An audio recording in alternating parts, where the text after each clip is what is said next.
മമ്മൂട്ടി, വിനായകൻ എന്നിവർ നായകനും പ്രതിനായകനുമായി എത്തിയ കളങ്കാവൽ ഗംഭീര വിജയം തുടരുന്നു. റിലീസ് ചെയ്ത് 17-ാം ദിവസവും വമ്പൻ പ്രേക്ഷക പിന്തുണയാണ് ചിത്രത്തിന് ലഭിച്ചത്.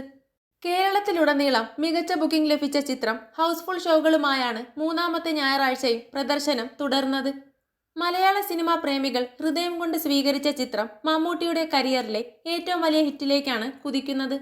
ഡിസംബർ 5-ന് ആഗോള റിലീസായെത്തിയ ഈ ക്രൈം ഡ്രാമ ത്രില്ലർ ചിത്രം ഗംഭീര വിജയമാണ് നേടിയത്. 17 ദിവസം കൊണ്ട് 80 കോടി ആഗോള ഗ്രോസ് പിന്നിട്ട ചിത്രം ഏറ്റവും വേഗത്തിൽ 50 കോടി ക്ലബിലെത്തിയ മമ്മൂട്ടി ചിത്രമാണ്. 50 കോടി ക്ലബിലെത്തുന്ന 5-ാമത്തെ മമ്മൂട്ടി ചിത്രം കൂടിയാണ് കളങ്കാവൽ. ഗൾഫിലും ബ്ലോക്ക് ബസ്റ്റർ ബോക്സ് ഓഫീസ് പ്രകടനം നടത്തിയ ചിത്രം വമ്പൻ നിരൂപക പ്രശംസയും സ്വന്തമാക്കി.